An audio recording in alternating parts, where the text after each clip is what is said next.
Boro mwana wanje rero sibyo ibereye muri kano kabari ninzigera mbyumva ubibwira nyoko urukumva uvuye mu rugo nta nibishyimbo nahashye nta nibijumba biro byo kurarira urukumva fata nkuzi Imana ari ku rurimi rwawe yitonde atongera kunyicira ku gitanda nk'ubwashize hanyuma se papa ndararira ino nzoga samuvana umwirato nta munyu uhari ndararira inzoga gusa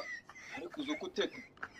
Bunda iyo wiyemeje kuba umusinzi wiyemeje no kunywa inzoga ariko bafimina ntago ndi kubyumva neza ntago ndi kubyumva inzoga niyo ndararira hanyuma mama bari umuntu abanjye papa ibyo ntago ari niba inshingano z'urugo zikunaniye ubwire mama asubire iwabo nanjye asubire mu nda ya mama okay nukuvuga ngo ubundi nateye ibishyimbo mujye hano ubundi gusubira ishobo mu bwo kuvanga murye ibyo bishobo hanyuma nizigwara agakanzu zagera gute nitugwara agakanzu se washatse akamunani wanyweye ukavanaho ngo bwira iyi nzoga ingura ngahe urabishakira iki hanyuma igura ngahe byose amwe si magana ari uyobe guhaha ibijumba bya magana ane ukaba nasengani ngagura urituruzo nkazo bino bintu rero kuntu byabaye ubu ndi umwana w'imfura wavuze make cyangwa se nka bwa seriveri kaza gasubirana icupa gihe kandi mwareka ibyo ntago ndi kubyumva manyoko ngayibaza dore igiye gusanga munda nta kintu kirimo imbe nangiye guhirima papa ntago ndi kubyumva nta no kugura isabune reba ukuntu ntatangiye kuba kwarite gutera isi nangiye kunuka mwana wanjye fata inzoga ubu utazabimwa hanyuma se wowe uri umugabo noneho natari umugabo ubwo nkugura inzoga natari umugabo akabona muri no minsi babaye nanjye nzakugurira imbaho w'umugabo ubu nawe uri umugabo ushaka ko mpfa gusigana umunani wanjye wose ngenda nta bugabo bwawe umuntu udahayira umuryango we yegura amaye ndabishimye ariko si yamarira iki yirandazaho inzoga nagikurazaho ubu se yandazaho none iyo nje nasinze kukindazaho ngiye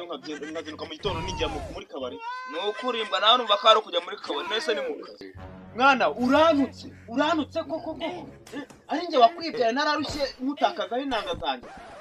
umenye inanga zawe wenda zikavamo ingure basi ikarangira koko uranutse nk'umuntu uguguriye icupa kagurirwa imbaho cyangwa ugurirwa imisambi usije no kugutuka nge ntanagusye kankubwire nugira umwaka yonze kandi ufata ugasimba ntabwo urarenga muri uriya mukingo ndakurenza uriya mukingo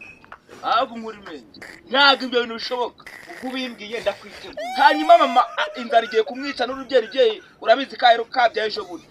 savuye kwa muganga ejo bundi n'urubyeyi bose imwice ngo nguri kunywa amayoga nakubwiye ngo kuki ubwira papa mama ngo n'amafaranga ufite ayo yakuye yegera gusa umuntu wari uyangujije naraya kuki ataguje mu byo kuyahahisha ukaba inzara igiye kutwica neza neza no kugura isabune ntabwo dufara reba iri si umukungu gudo ariko iyo uri kuvuga reba icyangwa afite ejo muri ntabwo wajya wasinze ukabona na mama umupira wanjye mukaba mwarawugaraguye mwana nawe uci nta no kumasengane ngo ujye kudodesha ngo murimbwa nyine ubusazi ngizi nta n'umupira uzajya ujya uza nk'ukuri icupa ntutaryemera uryemera ngaho se basi kubugagura na mama nawe akakabura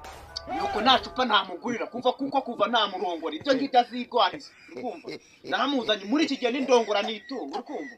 niba atashoboye kwitunga asubire kwa nyina naho nawe yararongowe yewe yararongorowe naho yararongowe